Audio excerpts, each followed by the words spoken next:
Voilà, alors je vous souhaite officiellement la bienvenue à cette conférence live BPW Paris avec notre invité spécial qui va se présenter dans une minute, Cécile Chavel. Notre thème aujourd'hui, psychoéthique et égalité salariale à l'occasion de l'Equal Pay Day.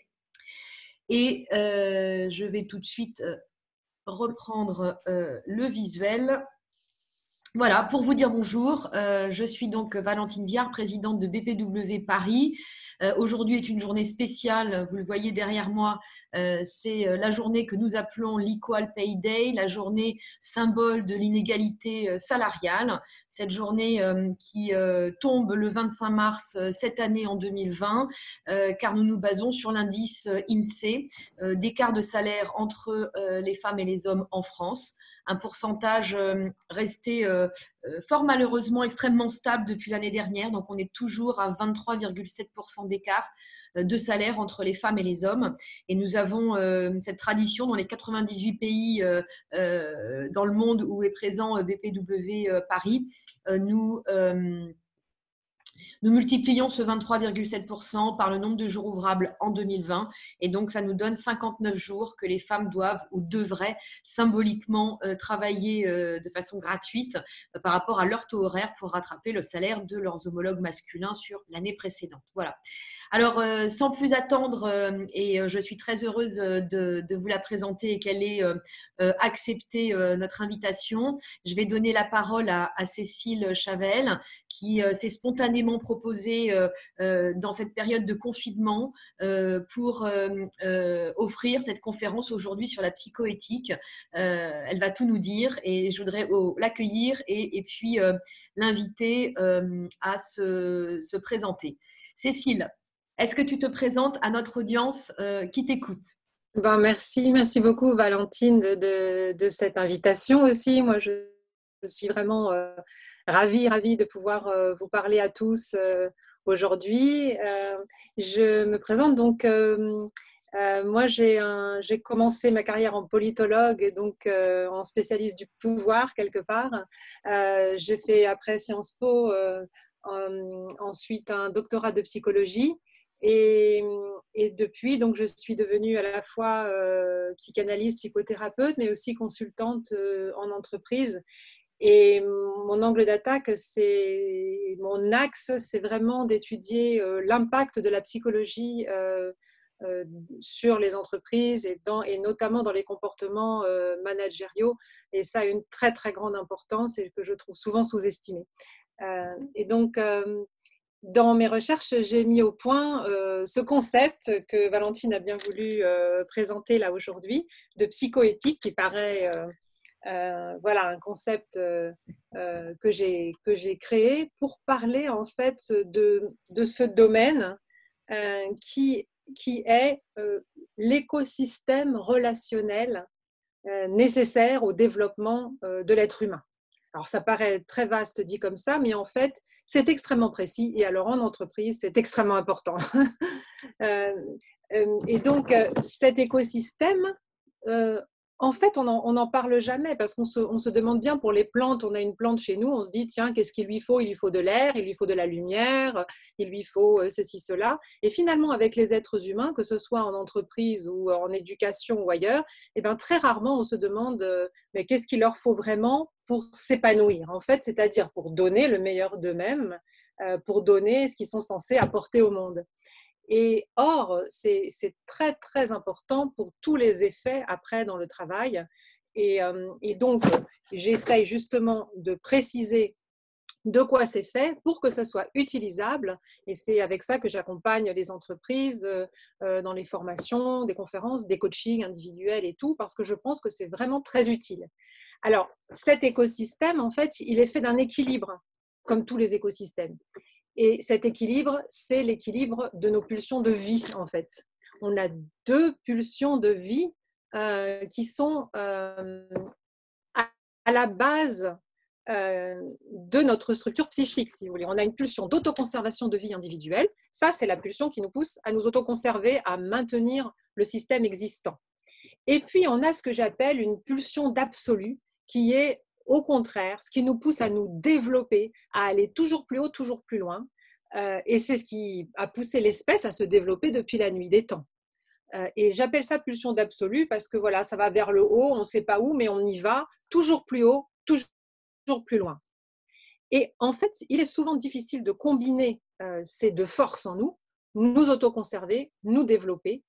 Et or, la combinaison de ces deux forces, c'est ça qui fait l'épanouissement en fait de l'individu. Et en entreprise, c'est absolument crucial parce que plus vous avez des collaborateurs qui sont dans cet équilibre, et plus ils vont donner le meilleur d'eux-mêmes, et plus la richesse arrive parce que c'est lié à tout ça. Et donc, la pulsion d'absolu, voilà, il y a différents. J'ai décidé finalement de faire cette formalisation avec 4 pôles comme ça, parce que ça me paraît utilisable. C'est comme un GPS utilisable pour cerner un petit peu la psychologie de soi-même et des collaborateurs. Et, et je pense que voilà, si Valentine, tu veux qu'on aille un peu plus loin dans l'explication de ces schémas, moi je suis toute prête. Mais en fait, si vous voulez, ce qui est important là-dedans, c'est que c'est ça qui donne l'énergie du système. Donc la psychoéthique, en fait, ça vous parle de ce qui va permettre à notre vitalité d'émerger le mieux et quelles sont ses conditions d'émergence. Et la vitalité, c'est ce qui donne l'énergie, c'est ce qui donne la motivation, c'est ce qui fait que les gens vont pouvoir vraiment être dans le système motivé, en fait, dans l'entreprise motivée. Je te remercie, Cécile, pour cette introduction. Mais ça concerne l'inégalité. Voilà. J'avais eu des questions, bien sûr, mais psychoéthique, qu'est-ce que ça veut dire? Quand on a préparé ça, les journalistes nous posaient un peu la question. C'est un terme que vous avez inventé? Oui, c'est un terme que j'ai inventé parce que je trouve que justement ce domaine, comme je vous disais, pour les plantes, on s'en préoccupe et puis pas pour les êtres humains. Je trouve incroyable qu'on ne se préoccupe pas de l'écosystème nécessaire à l'épanouissement des êtres humains. Et donc, je pense qu'il fallait donner, j'ai eu besoin de donner un nom à ce domaine, parce que je pense que si on n'a pas de nom, on n'arrive pas à savoir de quoi on parle. Donc, je l'ai défini comme ça, psycho, parce que s'il s'agit de la psychologie humaine, qui concerne bien entendu les hommes et les femmes, dans tous les pays, dans toutes les cultures, et quel que soit le temps, ce sont vraiment, c'est des lois de la vie, hein, si vous voulez, donc c'est pour tous les êtres humains. Psychologie et éthique, alors ça, c'est incroyable. Ça vraiment, j'ai été extraordinairement émerveillée. Je peux vous dire que je suis tous les jours extraordinairement émerveillée du fait que je remarque que c'est la vie elle-même qui a besoin d'éthique pour se développer. Et ça, on le voit dans les thérapies, c'est-à-dire qu'est-ce qu'on restaure dans une thérapie? On restaure en fait toutes les nourritures éthiques qui n'ont pas pu être données depuis le début de la vie. Et qu'est-ce qu'on restaure en entreprise? On restaure aussi beaucoup finalement ces axes qui sont éthiques en soi en fait. Pourquoi éthique? Parce que c'est ce qui concerne le respect fondamental de la dignité humaine, c'est ce qui concerne la valorisation profonde de l'être humain et le fait que chacun étant unique doit apporter ce qu'il est au monde. Donc une femme comme femme, bien entendu, un homme comme homme, mais non seulement ça, chacun en tant que différent de l'autre. Et donc, en fait, on voit que plus ça est respecté, plus le système marche, que ce soit l'entreprise ou que ce soit la personne. On restaure l'éthique et ça restaure quelque part la santé. Parce que moi, je suis partie de là, je suis partie de la santé. Qu'est-ce qui fait que les gens vont être heureux? Comment ils vont être en bonne santé psychologique, c'est-à-dire comment ils vont être heureux. Et c'est de là que je me suis dit, ça pourrait drôlement intéresser les entreprises parce que ce n'est pas seulement après 20 heures qu'on doit s'en préoccuper, c'est tout le temps. Merci Cécile. Alors, je vais partager ce que vous appelez en fait l'équilibre cible ou l'équilibre normal, c'est-à-dire si dans votre modélisation tout se passe bien dans le meilleur des mondes, on doit avoir quelque chose qui ressemble à ça. Est-ce que vous voulez nous expliquer? Oui, ce qui est bien dans ce joli schéma, c'est qu'on voit bien la bulle de l'écosystème dans lequel doit baigner l'équilibre en fait. Donc ça, c'est un schéma qui est valable pour chacun d'entre nous, donc pour chaque individu, mais en fait, c'est aussi valable pour les organisations. C'est-à-dire qu'on peut faire un même schéma pour une entreprise ou pour une équipe. Mais là, prenons-le à l'ordre pour une personne, de l'ordre individuel. Eh bien, on a cette bulle d'écosystème qui est nécessaire pour que l'équilibre de ces deux forces de vie advienne. Donc, l'écosystème, il est fait en fait de tout ce qui est bon pour le développement de la vie. C'est-à-dire qu'il va être fait de la reconnaissance de la dignité humaine, de la reconnaissance qu'on donne à chaque personne. Cette grosse bulle d'écosystème, elle va être faite aussi de la valorisation, du respect profond au sens du respecter aussi les besoins, savoir quels sont les besoins pour chacun.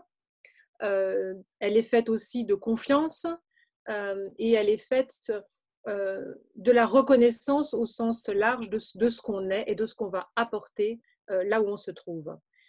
Et cet écosystème, c'est ce dans quoi on doit baigner.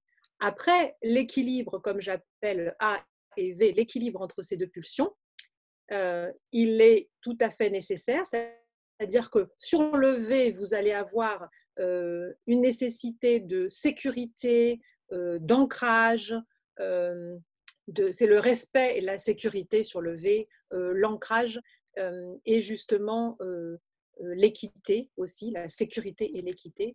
Et sur le A, on a besoin de notre créativité et de sens.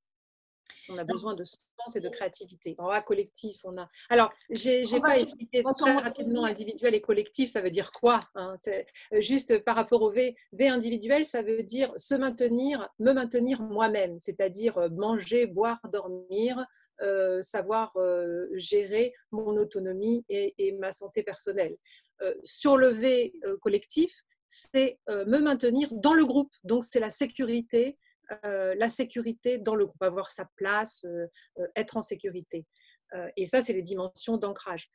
Sur la pulsion d'absolu, en un individuel, on a le challenge, c'est-à-dire notre capacité de nous dépasser en faisant mieux que ce qu'on a fait la veille, c'est-à-dire me dépasser en allant toujours plus loin.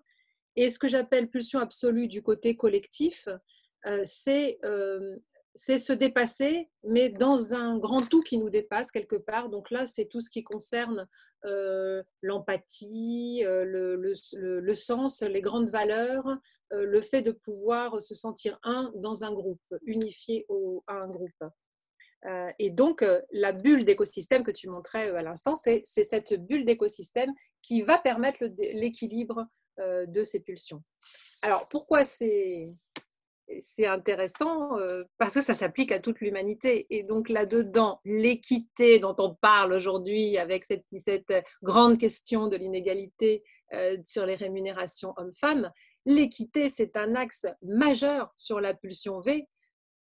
Quand on n'a pas l'équité dans un système, on est en menace sur notre autoconservation quelque part, et donc on menace de déséquilibre notre système. Et ça va avoir de toute façon des tas de conséquences négatives. Quand les femmes qui se rendent compte qu'il y a une inégalité salariale dont elles vont être les victimes, ça veut dire que là où elles sont, il n'y a pas d'équité. Et quand il n'y a pas d'équité, ça y est, on est dans un déséquilibre. Ça va entraîner forcément des dysfonctionnements, des démotivations. On va donner moins de notre énergie au travail.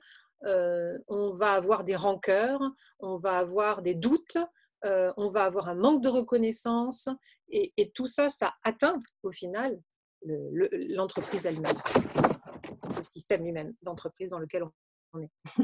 Alors, merci pour cette mise en bouche, hein, si on peut dire, Cécile.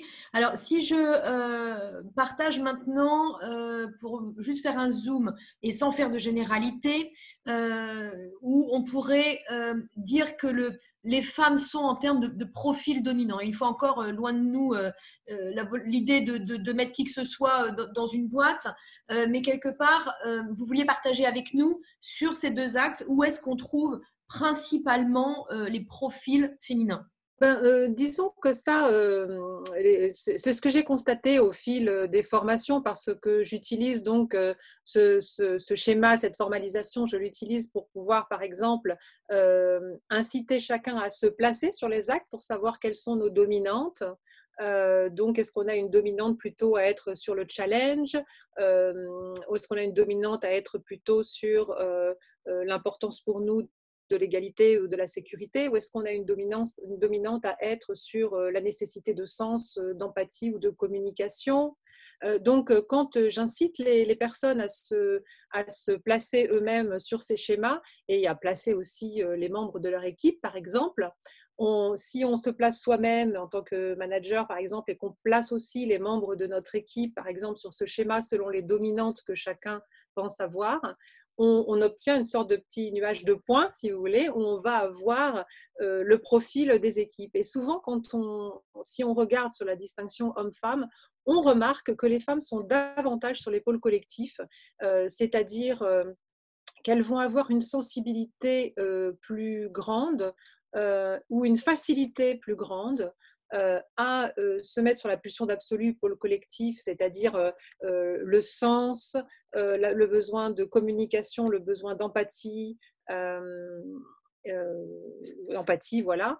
Et le V collectif, c'est tout ce qui concerne le fait d'être en sécurité, d'avoir sa place, d'avoir les normes respectées, que les normes fonctionnent bien pour que chacun se sente en sécurité à sa place. Souvent, on constate que les femmes sont plus sur ces pôles. Alors, moi, je pense que c'est largement culturel, c'est-à-dire qu'on a les hommes qui vont être plus facilement sur le A individuel, c'est-à-dire le côté oser se mettre en avant, oser le challenge, oser prendre des risques, oser dire qu'on est le meilleur, oser convaincre qu'on va être leader d'innovation, etc. Et je pense que c'est largement culturel.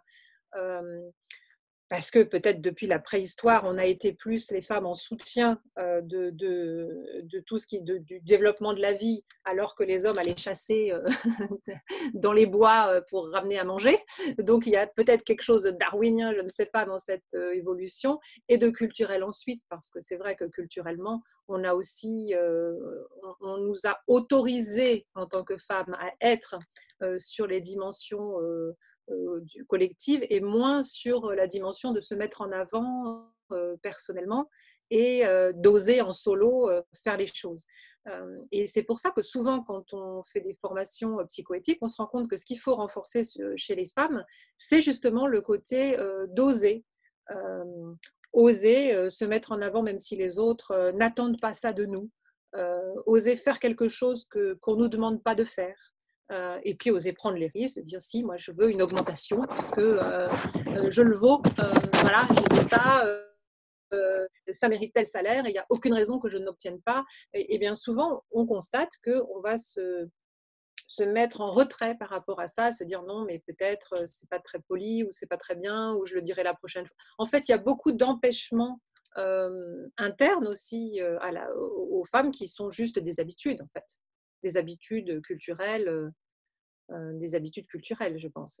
D'où l'importance d'un jour comme aujourd'hui et que Valentine, tu nous mettes l'accent là-dessus, parce que je pense que quand même, plus on se le dit, plus on en parle, et plus on peut expliquer combien c'est bon pour tout le monde, plus on va avancer tous ensemble, parce que je crois que les hommes comme les femmes ont tous besoin d'avoir un équilibre sur ces pôles, parce que quand je disais tout à l'heure, elles sont plus sur le pôle collectif peut-être, mais les hommes du coup, qui sont plus souvent sur les pôles individuels, ont aussi un véritable manque de ne pas oser se mettre de l'autre côté, c'est-à-dire que souvent ils ne vont pas oser se mettre dans l'empathie, l'écoute, oui, l'empathie au sens de savoir se mettre à la place de l'autre, c'est-à-dire savoir comprendre ce qui se passe, c'est-à-dire oser aussi écouter son émotion, parce que l'émotion est très importante pour nous guider. Et bien souvent, les hommes ont un vrai manque aussi de ce côté-là.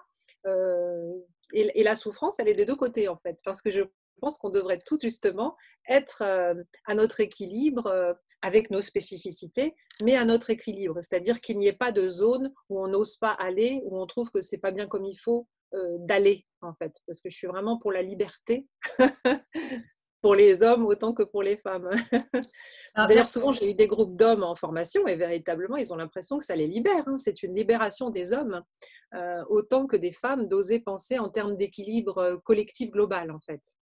Alors, où Cécile, chacun, les hommes et les femmes, ont à apporter. Oui. excusez-moi de vous couper, on sent la passion, hein, on sent voilà, l'envie de partager.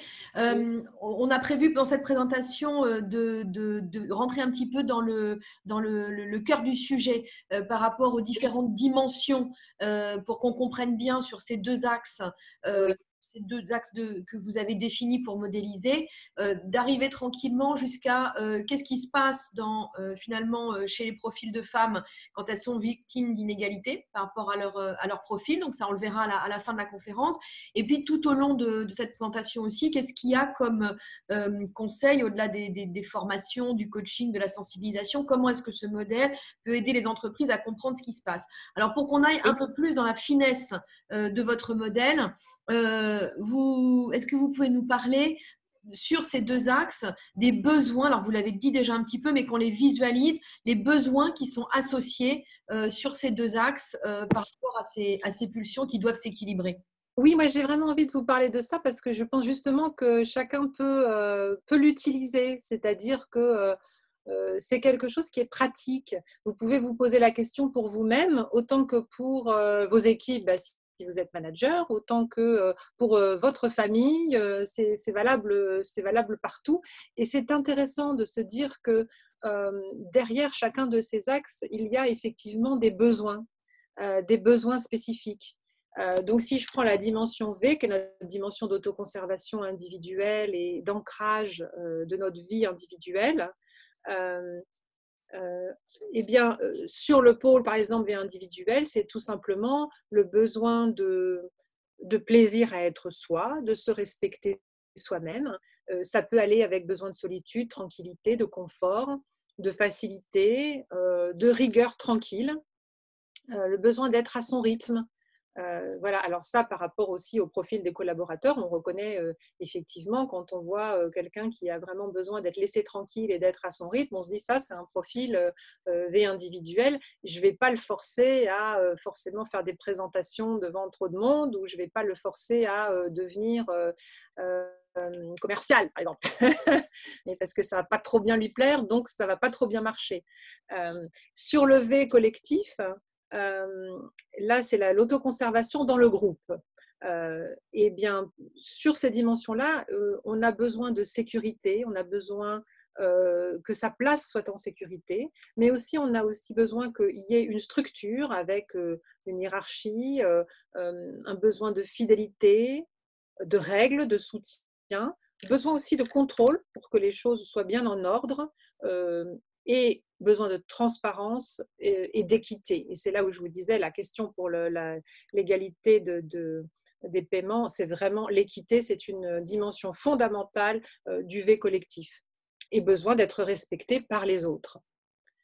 Est-ce que c'est correct C'est-à-dire qu'on a tous besoin de tout ça, vous voyez, on a tous besoin des 4 pôles, mais on a nos spécificités, on a nos dominantes liées à notre histoire individuelle, à notre histoire professionnelle, à notre histoire familiale, qui fait tout ce qu'on est aujourd'hui, en fait. Donc, oui, bien sûr, on aura nos dominantes, mais c'est quand même intéressant de savoir qu'on a quand même aussi les autres besoins présents en nous, plus ou moins forts, en fait. Plus ou moins forts, c'est ce qui fait nos dominantes. Et maintenant, si je vous parle de la pulsion d'absolu, c'est la pulsion de la vie en nous, hein, comme je vous disais. Là, c'est V, c'est la vie individuelle, et la pulsion d'absolu, c'est la pulsion de la vie en nous qui nous traverse et qui nous pousse à aller toujours plus haut, toujours plus loin. Voilà, sur le A individuel, les besoins qui sont derrière ce pôle-là, c'est le besoin de gagner, de se surpasser, faire mieux que ce qu'on a fait hier, besoin de s'accomplir, là aussi en liberté. Besoin de liberté très très important, autonomie c'est faible, c'est liberté plutôt, besoin de créativité, de changement, d'innovation, de pouvoir personnel au très bon sens du terme, de besoin d'être stimulé et besoin d'aventure. Voilà, tout ça c'est ce qui fait cette dimension individuelle.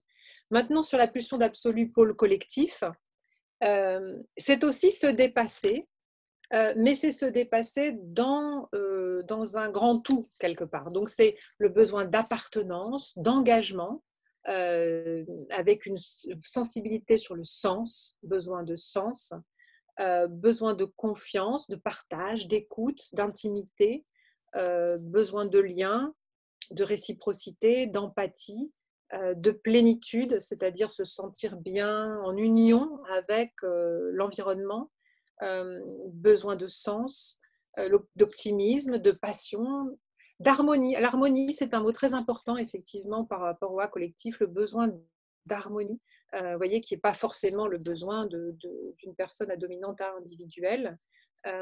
Besoin d'esthétisme aussi, le goût de la beauté, ça rejoint ça. On se met face à un ciel étoilé et on se sent bien, en fait. Et ça, c'est notre dimension A collective. Donc, sentir qu'on est en harmonie avec le monde, avec l'univers, et donc dans l'entreprise, avec le groupe dans lequel on est, avec lequel on travaille. Et ça permet l'insouciance et la légèreté qui sont un besoin aussi du A collectif. Donc voilà, ces 4 pôles, c'est intéressant, je pense, vous pouvez vous en servir immédiatement.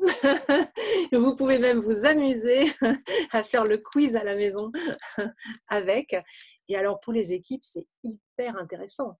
C'est hyper intéressant et c'est très utile. Voilà, ça que j'aime bien avec cette petite formalisation qui simplifie les choses, c'est qu'elle est très utile. Parce qu'on peut toujours se demander, tiens, où se situe tel collaborateur, par exemple. Et là, on va être plus à même de donner ce qui correspond aux besoins. Parce que l'idée, quand on arrive un petit peu mieux à cerner les besoins par rapport aux dominantes psychologiques comme ça des collaborateurs, ou de soi-même, c'est qu'on arrive à répondre à ces besoins. Parce que les réponses aux besoins, là aussi, ne sont pas les mêmes selon les pôles. Parce que si vous avez quelqu'un qui sur le A individuel qui a un besoin de challenge et que vous lui dites tu peux être rassuré, on est en sécurité, il en aura peut-être rien à faire. En fait, ça va même plutôt l'angoisser. En fait. Tandis que si vous avez quelqu'un qui est sur le V collectif et que vous lui dites on est en sécurité, ta place est bien respectée, ça va être hyper important pour lui ou pour elle. Donc, vous voyez que si on adapte aussi les reconnaissances qui correspondent aux besoins, eh bien, on a toutes les chances aussi d'avoir les collaborateurs qui se sentent compris et qui, du coup, vont pouvoir avoir d'autant plus de joie à travailler pour vous. Parce que le but de tout ça, c'est quand même la joie. Hein. Qu'on se sente enthousiaste au travail. Parce qu'évidemment, plus on est enthousiaste au travail, et plus on travaille bien, et plus ça fait de l'argent pour tout le monde, y compris pour vous et pour l'entreprise et pour la société. C'est très intéressant. Ça va ensemble. Là est très intéressant puisque c'est une des conclusions de notre table ronde aujourd'hui. Ah, le fait que voilà. cette qualité de vie au travail, elle est sur l'alignement entre une forme d'équité, d'égalité pour tous, dans un sens comme dans un autre, dans un autre, et que sur cet alignement vers la vision et la réussite de l'entreprise, il y a cette qualité de vie au travail qui se résume bien évidemment pas à des oranges et des bananes à tous les étages. Et qui a perdu un petit peu de son sens aujourd'hui et qui revient du coup par rapport à cette approche. Pour aller encore... c'est-à-dire que, par exemple, excuse-moi, le bien-être, moi je vais plus loin que cette notion de bien-être, c'est vraiment l'enthousiasme. On doit pouvoir être enthousiaste à l'endroit où on est, quel que soit le travail qu'on fait. On doit pouvoir trouver de la joie dans ce travail. Et quelquefois, il y a des travaux où il est très difficile de trouver de la joie. Et dans ce cas-là, c'est vraiment sur l'humain, quelque part, que la joie se trouve. C'est-à-dire, qu'est-ce qui se passe dans l'équipe, comment est l'état d'esprit autour de nous. C'est-à-dire que je suis persuadée que dans tout travail, on peut y trouver le sens et la joie, peut-être pas toujours dans la tâche en elle-même, mais au moins dans l'équipe dans laquelle on travaille. Et donc, c'est vraiment encore plus que le bien-être. Le bien-être, on pourrait se dire, c'est l'étape minimum, c'est la première étape indispensable et minimum. Mais je pense que c'est intéressant de réfléchir à comment aller plus loin que du bien-être et aller vraiment vers de la joie, voire de l'enthousiasme pour ce qu'on fait, et quelle que soit la tâche et dans tous les métiers, à tous les niveaux. Je crois que c'est hyper important, ça, le fait de recentrer vraiment sur l'humain, sur la capacité, quel que soit le secteur, quel que soit le métier, quelle que soit la rémunération, de toucher à cette joie-là. Et quand nous, on parle d'égalité salariale, c'est bien évidemment à compétences et à valeur de travail égale. Alors, Oui. pour aller plus loin encore dans votre modèle, Cécile, je vais afficher l'axe des attitudes qui sont des bons indicateurs aussi au-delà des besoins que vous avez juste avant précisés. Je vous laisse nous parler de ces axes d'attitudes dans votre modèle. Voilà, parce que ça vous permet peut-être de vous familiariser un petit peu, le but étant que vous puissiez utiliser bien sûr cette simplification et ce modèle. Donc ça nous familiarise d'y revenir en fait. Sur le V individuel, les attitudes correspondantes, c'est le fait d'être authentique, sincère, sérieux, analytique, aimant prendre soin de toi. Alors ça, j'y reviens très souvent, notamment pour les femmes. Quand j'ai des femmes en formation, on se rend compte que souvent ça manque sur les deux côtés, donc des pôles individuels. Et souvent, on ne prend pas assez de temps pour soi, on ne prend pas assez de temps pour notre équilibre vital, là, arriver à se reposer, à prendre du temps pour soi, qui n'est pas du temps pour les autres, qui n'est pas du temps que les autres nous demandent, mais du temps pour soi. Prenez du temps pour vous. Mesdames, un temps chaque jour. Voilà, donc ça c'est du V individuel en fait. C'est le fait, en V individuel, il y a aussi le fait d'être tenace, réaliste, concret, stable, structuré. Quelquefois, ça peut mener à une certaine austérité pour des gens qui sont que sur du A individuel ou vraiment à forte dominante individuelle, mais il y a toutes ces qualités-là qui vont avec en fait. Et chaque pôle des attitudes, vous remarquerez que ce sont toujours c'est des attitudes qui sont positives, c'est-à-dire que dans ce modèle de la psychoéthique, on parle de tout ce qui est positif aussi chez la personne, et c'est avec ça justement qu'on avance. Donc, pour moi, il y a toujours, c'est ça qui est intéressant de faire ressortir pour chacun les qualités en fait de chacun, de chaque personne, parce qu'il y a toujours ça en dessous. Voilà, chez chacun. Par exemple, vous voyez quelqu'un d'austère, vous vous dites, oh, celui-là, il n'est pas très drôle, mais en fait, derrière, il y a la qualité d'être stable, d'être rationnel, d'être autonome, d'être précis. Et voilà. Et c'est pour ça que c'est intéressant de rentrer dans les qualités correspondant à chaque pôle. Sur le V collectif, donc l'autoconservation, mais du point de vue par rapport au groupe, les attitudes ou les attitudes qui peuvent être dominantes, ça va être fiable, être solide, aimer se sentir en sécurité. Alors, il y a aussi toutes les attitudes sur le contrôle, donc la perfection, aimer la perfection, aimer contrôler, maîtriser. Obéissance, c'est un mauvais terme. Quand je voulais dire par là de savoir apprécier d'être dans une hiérarchie, d'être dans un système, voilà, avec une hiérarchie, à ne pas confondre avec l'oppression. Donc, aimer les habitudes en V collectif, ça va être souvent des personnes qui vont être ponctuelles, respectueuses du temps, très responsables, très consciencieux, très précis. Et ça, c'est les attitudes qui vont correspondre au V collectif. Et sur la pulsion d'absolu, donc la pulsion de la vie en nous qui nous pousse à aller toujours plus loin, on va reconnaître une personne individuelle a des attitudes comme ça, ludiques, indépendants, aimant les défis, charmeur ou charmeuse, spontané, affirmé, imaginatif, aimant dépasser les limites en fait, donc audacieux, aimant prendre des risques, original, voilà, innovant, fonceur, fonceuse, volontaire.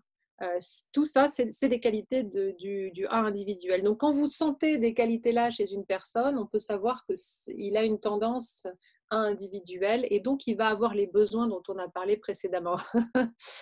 Sur le A collectif, alors là, les attitudes, c'est plus du côté de la sensibilité, de la confiance, la créativité aussi, l'empathie, donc quelqu'un d'empathique, d'intuitif, de passionné, d'adaptable, c'est-à-dire la souplesse, visionnaire, parce que ça peut être quelqu'un de sensible aux grandes idées, aux grandes causes. Ça, c'est du A collectif, les grandes causes, les grandes idées.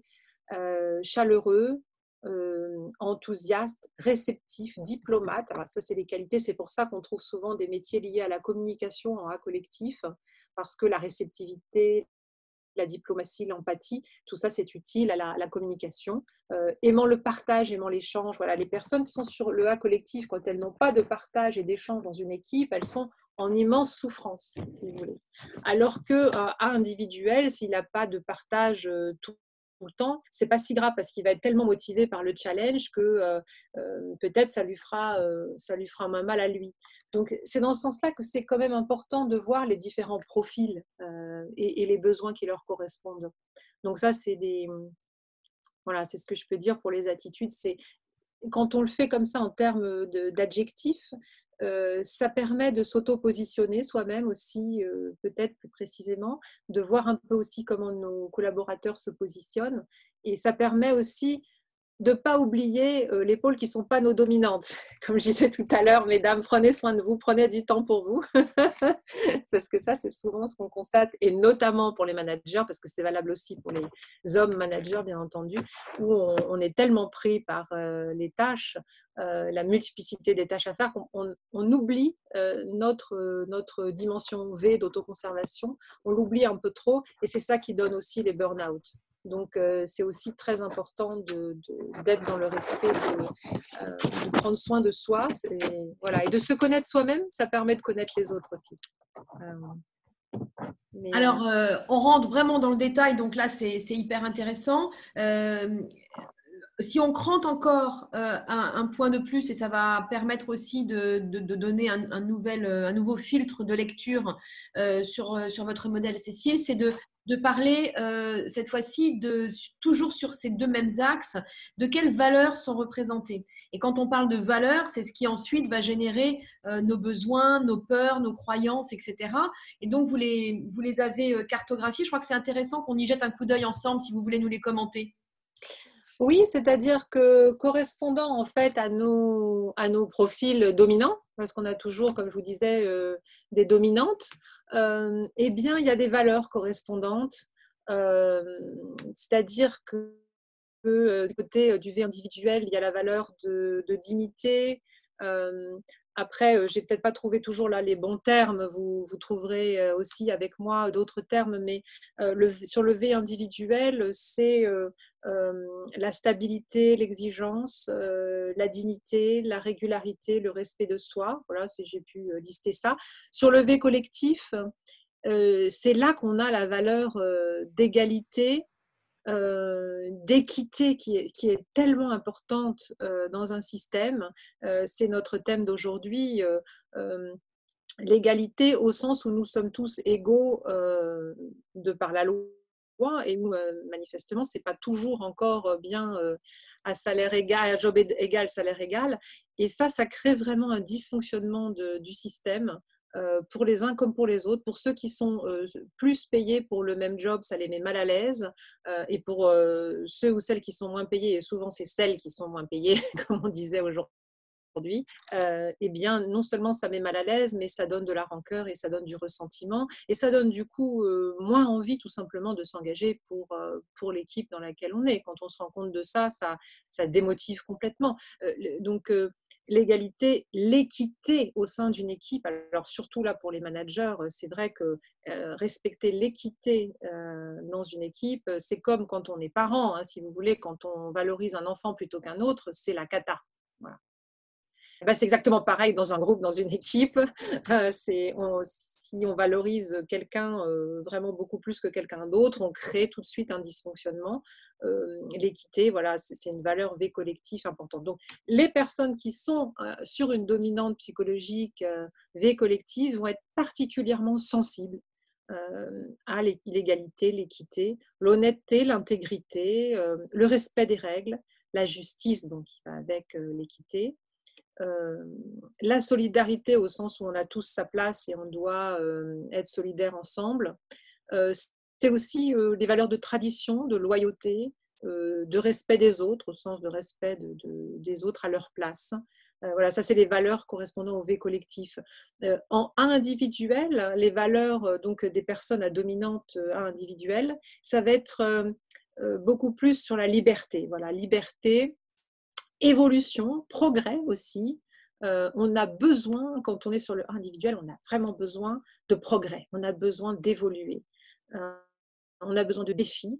On a souvent le courage comme valeur aussi, là derrière, le courage, la créativité, la subversion, parce que c'est par là que les nouvelles, que les innovations arrivent, c'est toujours en pouvant subvertir l'ancien modèle pour que le nouveau modèle arrive. Donc ça, c'est les dominantes à individuelles où c'est notre côté à nous, à individuel, qui nous fait vouloir ça, avoir besoin de ça. Les valeurs correspondant à pulsion d'absolu en pôle collectif, c'est la fraternité plutôt. Fraternité au sens où on sait bien se mettre à la place de l'autre. Fraternité, amour, générosité, amitié, courage aussi. Mais courage dans le sens de se lancer dans le grand tout qui nous dépasse. Paix, humanité. Voilà, ça c'est les dominantes sur le A collectif. Vous voyez qu'en fait, les 4 pôles sont toujours en chacun de nous. On ne peut pas être contre les valeurs, ça nous constitue. Simplement, on a des préférences. Voilà, on a des préférences et du coup, on a aussi tendance à oublier les autres côtés. Et donc, c'est intéressant de ne pas oublier certains de nos aspects pour chacun. Voilà. Alors, si j'enchaîne ici et qu'on se dit que par rapport à ses besoins, ses attitudes, ses valeurs, les besoins ne sont pas satisfaits, on amène des peurs. Ah bah oui, c'est-à-dire que dès qu'on commence à avoir des déséquilibres, on le sent instinctivement quand il y a un déséquilibre dans le système, même si on ne sait pas d'où il vient ou comment ça se fait, on sent le déséquilibre du système. Tellement la psychoéthique est nécessaire en fait à tout être humain. Et on sent quand il y a un déséquilibre. Et si on sent un déséquilibre, on va commencer à avoir peur. Et donc là aussi, il y a les peurs correspondant aux différents pôles. Un V individuel qui est en stress dans un système qui n'est pas équitable pour lui, il va avoir la peur de manquer, la peur de dépendre des autres, la peur de perdre le contrôle, la peur de ne pas être respecté. Ça, c'est les peurs correspondant au V individuel. Au V collectif, c'est voilà, comme c'est le besoin de sécurité qu'il y a derrière, donc on a peur de ne pas être en sécurité, peur de perdre sa place, de ne pas être à la hauteur, d'être exclu, d'être critiqué, peur de manquer de structure ou de règles. Ça, c'est des peurs qui peuvent survenir chez une personne avec collectif dominant dans certains contextes. Voilà. Et pour le A individuel, alors vous voyez, ce n'est pas du tout les mêmes peurs. Là, sur la pulsion d'absolu, les peurs du A individuel, au contraire, c'est la peur de la contrainte ou la peur d'être limité, de ne plus être libre, peur d'être enfermé. C'est tout le challenge des A individuels en ces temps de coronavirus qui ont tellement besoin de ne pas être enfermés, tellement besoin de liberté. On leur dit qu'il ne faut plus bouger. Là, ils ont le challenge de devoir trouver la liberté à l'intérieur d'eux-mêmes et dans leur créativité, en fait, ou dans les activités qui vont pouvoir se réinventer en ce moment. Sur le A collectif, alors là, c'est la peur de manquer de sens qui est une des premières, et ça, c'est vrai pour tout le monde, on a vraiment, vraiment besoin de sens, de même qu'on a vraiment besoin de liberté aussi, bien sûr. Peur de ne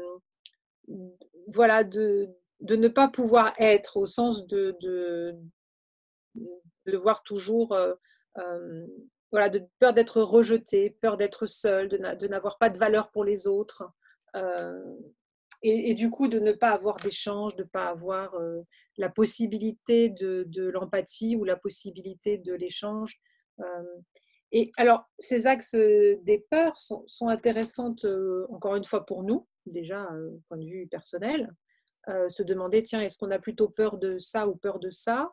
Ça nous permet de situer aussi et de voir aussi que la peur est humaine et qu'il y a toujours toutes les peurs correspondant aux différents pôles.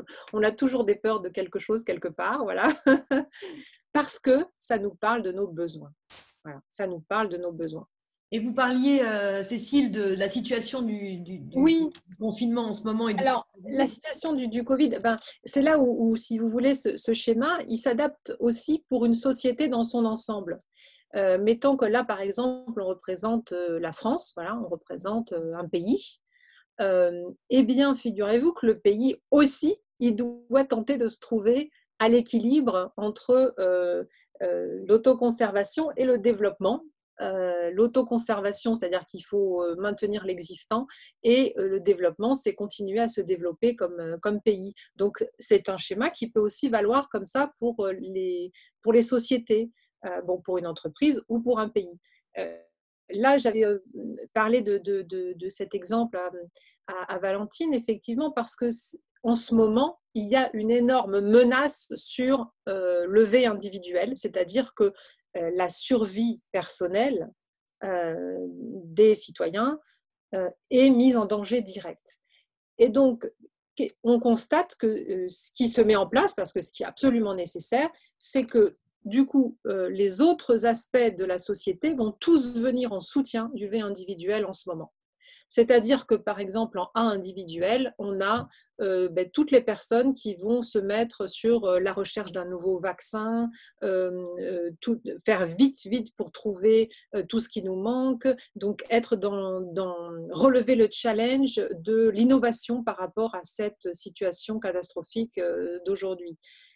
Dans le V collectif, eh bien, on va avoir tous ceux qui vont se mettre de par leur profil et leur souhait, tous ceux qui vont se mettre sur comment créer de nouvelles règles de fonctionnement, comment trouver des normes. Nous aussi, à l'intérieur de notre maison, on doit se trouver des nouvelles routines pour que les enfants puissent travailler sur les ordinateurs et en même temps que nous aussi, on puisse continuer à travailler. Donc, il faut mettre en place des routines, des règles, des normes. Les normes, bien sûr, respecter les normes qu'on nous a imposées avec le confinement. Tout ça, c'est du V collectif qui vient en soutien de cette menace sur le V individuel qu'on a en ce moment.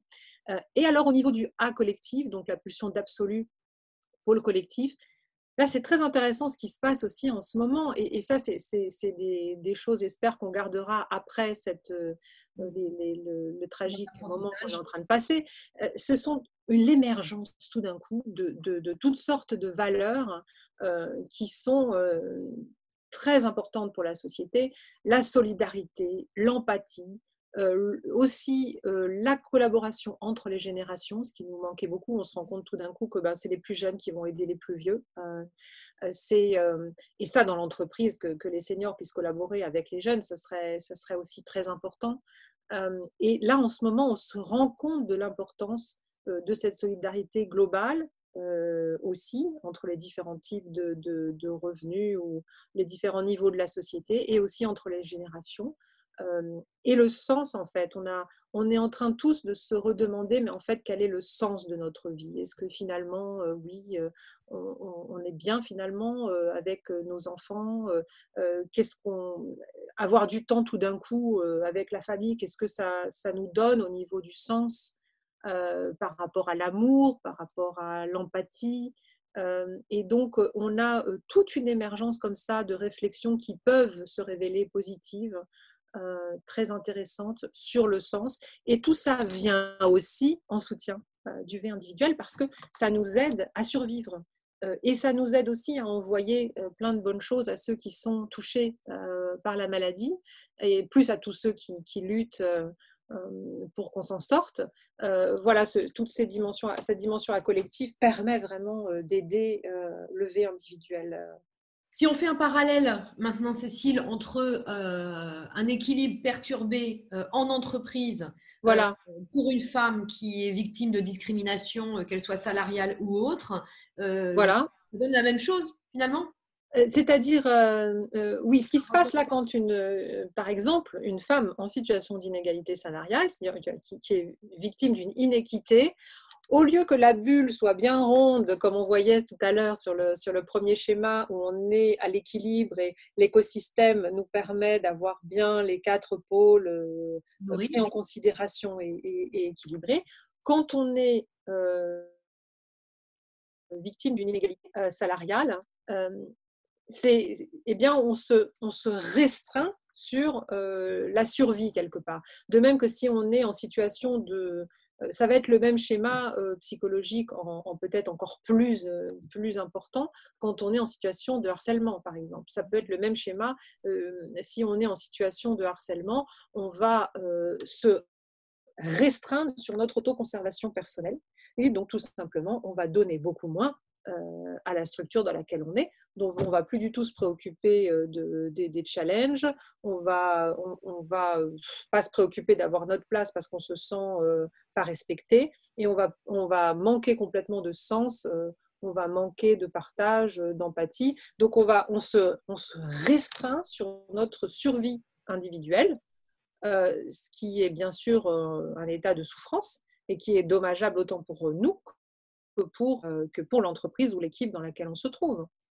Et visuellement, on voit dommageable. Et c'est en termes énergétiques, c'est ça qui est intéressant aussi, c'est qu'on le voit là en termes énergétiques. C'est dynamique comme modèle. Hein. Donc, il faut bien voir que plus on a l'écosystème qui nous permet d'être à l'équilibre, plus il y a d'énergie qui passe dans le système. Et plus on donne de l'énergie au travail parce qu'on est content, on est joyeux, comme on disait tout à l'heure. Et là, c'est l'énergie qui arrive. Plus on se restreint comme ça sur le 1 individuel parce qu'on est harcelé ou parce qu'on n'est pas respecté au niveau de l'égalité salariale, moins on va donner d'énergie et plus on va être en souffrance aussi. Et du coup, vous parliez… Du coup, ça c'est la réaction en fait saine, on va dire. Si quelqu'un est en situation d'inégalité et n'est plus motivé parce qu'on perd en fait la motivation, on perd la motivation sur tous les autres pôles. Donc, qu'est-ce qu'on va faire? Eh bien, on va vite se mettre à chercher du travail ailleurs. Voilà. Et pour ça, eh ben, ça va redonner du peps à notre individuel, le côté notre pôle individuel, même si on est d'habitude à une dominante à collectif, à vouloir se donner pour le groupe, être dans le partage et le sens collectif. Là, quand on est en situation d'inéquité ou de harcèlement, dans un cas comme dans l'autre, on va vite redynamiser notre côté individuel, quitte à se forcer un peu pour être là dans le challenge, pour se dire je vais trouver du travail ailleurs et je vais les convaincre que je suis meilleure ailleurs du système dans lequel on est, parce qu'on ne peut pas rester dans un système qui n'est pas équitable. On ne peut pas. Tôt ou tard, c'est le début de la fin. La femme qui se rend compte que dans son service, elle est payée 23% de moins que quelqu'un qui a le même âge et qui fait le même job, vous pouvez être sûr qu'elle est déjà en train de regarder sur Internet ou aller ailleurs. Bon, dans un premier temps, elle peut quand même essayer sur le 1 individuel de convaincre son patron déjà, de dire, bon, là, je me suis rendu compte de ça, ce n'est pas possible, donnez-moi ce que je veux, mais si elle ne l'obtient pas, elle va chercher du travail ailleurs. Voilà. Donc, ça rejoint cette discussion avec nos dirigeants, la table ronde qu'on a eue aussi, de dire que cette équité, c'est une forme eh bien de rétention des talents, d'attraction déjà des talents féminins, de rétention des talents féminins. Et puis, si je vais aussi sur la pulsion d'absolu collectif, c'est aussi une façon de mélanger les différents profils. Et si on mélange les différents profils, les hommes et les femmes, on va de facto beaucoup plus nourrir en différence l'entreprise et nourrir en innovation et en possibilité de faire les choses différemment, autrement, avec de nouvelles idées.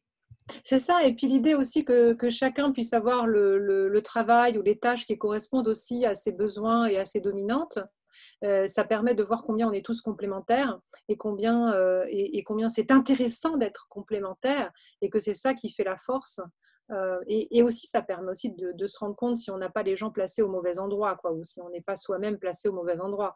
Parce que si on a un profil individuel, il y a le challenge et qu'on est salarié comptable d'une grosse organisation sans aucun changement dans la tâche, on peut savoir qu'on n'est pas au bon endroit en fait. Oui. Aussi bien pour soi que pour l'entreprise du coup. Parce que c'est ça qui est magnifique, c'est que la meilleure place pour nous, c'est aussi la meilleure place pour l'entreprise. C'est ça qu'il faut bien comprendre.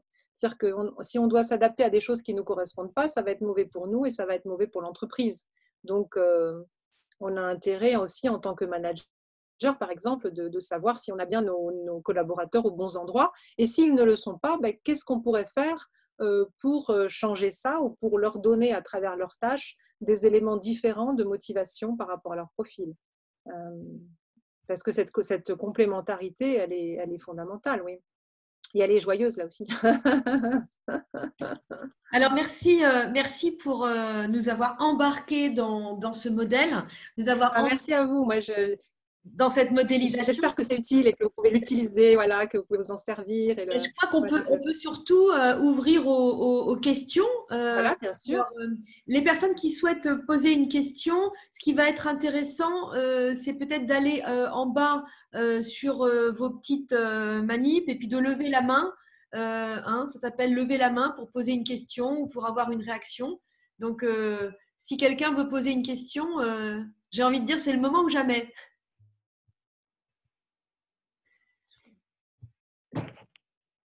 Vous pouvez aussi individuellement actionner votre micro chacun pour poser votre question en live. Ce que je voulais dire aussi, c'est par rapport la psychoéthique, c'est vraiment en tout premier, c'est la fin des oppressions. Enfin, c'est sortir des systèmes de domination-soumission au sens où on a souvent utilisé la hiérarchie comme excuse pour opprimer, en fait. Alors que pas du tout. Enfin, la hiérarchie, elle est très bien et très utile dans toute organisation et elle n'est absolument pas une raison d'opprimer les personnes. Au contraire, si chacun est bien à sa place, tout le monde collabore magnifiquement.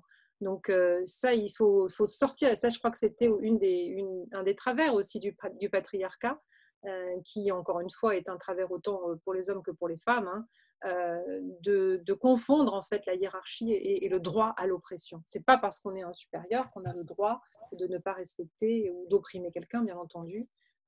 Et ça, voilà, sortir des dominations, soumissions. Donc ça veut dire aussi pour ceux qui sont soumis ou celles qui sont soumises parce qu'elles se disent c'est le chef, je ne peux pas faire autrement. Non, on ne doit jamais se soumettre. Il y a toujours une solution.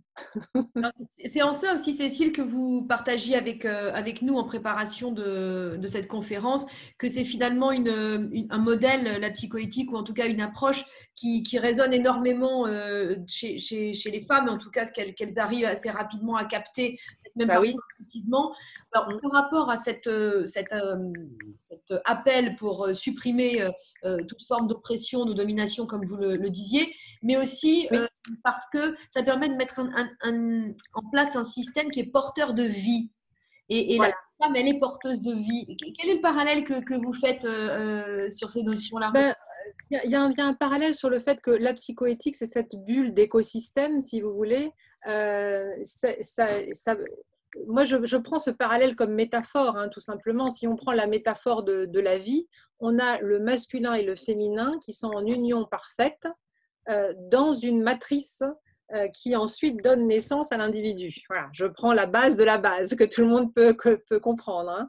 Hein. Eh bien, cette matrice, c'est vrai que la psychoéthique donne en fait cette matrice nourricière a un excellent équilibre du masculin et du féminin, à la fois à l'intérieur de chaque femme et de chaque homme, et donc aussi à l'intérieur de la société. Chacun ayant bien sûr le droit d'avoir ses dominantes comme il l'entend.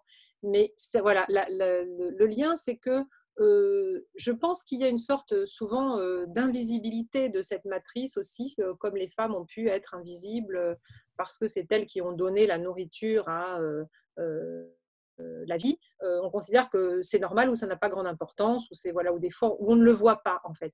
Et là, il s'agit de rendre visible cela parce que les hommes, aussi bien que les femmes, vont pouvoir y participer, vont pouvoir le donner. Et donc, c'est une métaphore qui est importante pour tous, c'est-à-dire que oui, quand je parle de matrice, effectivement, il y a une résonance du côté du féminin, mais ce n'est que pour mieux faire l'union du masculin et du féminin qui est nécessaire à la créativité. Qui est nécessaire à la créativité, c'est le déploiement de la vie et c'est l'énergie. Donc, c'est l'argent dans les entreprises. Si on est à l'équilibre, on est dans la créativité. Et si on est dans la créativité, on est dans les richesses. Donc, on crée la richesse de l'entreprise. Donc, c'est pour ça que, oui, cette résonance par rapport aux femmes, je pense que c'est important de remettre à l'équilibre du côté du féminin, aussi bien chez les hommes que chez les femmes. C'est-à-dire que j'ai eu des groupes d'hommes, par exemple, exclusivement masculins certaines fois, qui étaient vraiment ravis de faire tous ces exercices sur la reconnexion à leurs émotions et le véritable droit, non seulement d'avoir la réceptivité à leurs émotions, mais aussi de s'en servir comme guide dans la décision. Parce que souvent, on a pu demander aux hommes de se couper de leurs émotions, comme aux femmes d'ailleurs, bien entendu, qui sont arrivées dans l'entreprise sur le même modèle, de se couper des émotions, comme quoi les émotions, ça nous empêchait d'être rationnels. Maintenant, on se rend compte que c'est tout le contraire, il faut être intégré. Intégrer, ça veut dire intégrer les émotions, mais ça veut dire du coup intégrer ce qui traditionnellement avait été attribué comme ça aux femmes. Alors les hommes, ils étaient rationnels et les femmes, elles étaient émotionnelles. Voilà, cette espèce de vieux schéma qui, bien sûr, heureusement, j'espère aujourd'hui, ne correspond plus à rien, mais enfin, on constate quand même qu'il y a quelques réminiscences encore, aussi bien, encore une fois, pour empêcher les hommes que les femmes. Et du coup, restaurer aussi le féminin, pour les uns comme pour les autres, c'est très utile. Et dans un premier temps, ça peut causer des grincements ou des moqueries ou des genres de dévalorisation, comme on a eu l'habitude de faire aux femmes aussi dans les temps passés, on va dire ça comme ça, à dire ah bah oui, elle est émotive, c'est normal, c'est une femme. Voilà. Là, au contraire, il s'agit de dépasser ça pour se rendre compte que la capacité de décision pour un manager, elle est autant dans la capacité ultra-rationnelle et la capacité donc d'étude ultra-rationnelle de la situation que dans la capacité complètement émotionnelle et intuitive, parce que c'est ce qui permet de sentir les choses et d'avoir du coup une décision laser. Et pour arriver, ça c'est l'état de présence en fait, le côté chong, laser. On est en même temps complètement dans le V, complètement dans le A, on est aussi complètement dans le rationnel et complètement dans l'émotion, l'intuition. Ça, c'est la présence et c'est ce qu'on cherche dans la vie. Mais c'est ce qu'on cherche aussi dans les prises de décision et dans les gestions des équipes, la présence. C'est vrai que ça, c'est mon thème de prédilection parce que j'avais fait ma thèse là-dessus, sur la présence de l'acteur en scène avec son public. Et qu'est-ce qui fait qu'on va être présent en tant qu'individu qui parle face à un groupe, c'est cet équilibre entre raison et émotion, masculin, féminin, et entre technique et émotivité, c'est-à-dire voilà, et de pouvoir laisser passer les deux strictement à la fois. Alors l'acteur est formidable pour ça comme exemple en fait. C'est pour ça que j'ai fait un livre là-dessus qui doit paraître d'ici 2 mois, enfin dès qu'ils auront eu l'occasion de revenir au travail pour faire paraître des livres. Alors, présence et liberté, ça va s'appeler. Présence et liberté. Ouais, présence et liberté. Prochain ouvrage. La puissance de l'acteur en scène. Ce que je propose, Cécile aussi, c'est qu'on va faire un message et un post à tout notre réseau. Moi, je trouve que ce serait intéressant qu'on puisse avoir déjà mettre à disposition l'enregistrement d'aujourd'hui pour ceux qui n'ont pas pu se connecter, même si on avait une très jolie participation aujourd'hui. Et puis mettre quelques références aussi de vos ouvrages, de vos articles, de vos publications. Avec plaisir. Vous retrouvez. Alors, avant de clôturer cette conférence, est-ce qu'il y a des questions? Il est très facile pour chacun d'entre vous de mettre votre micro à nouveau en marche, hein, en cliquant sur muet, et puis de poser une question à Cécile. Alors, c'est un petit peu comme dans les mariages. Hein. Ah, j'en ai quelqu'un. Tac. Alors, j'active le micro de Marie-Claude.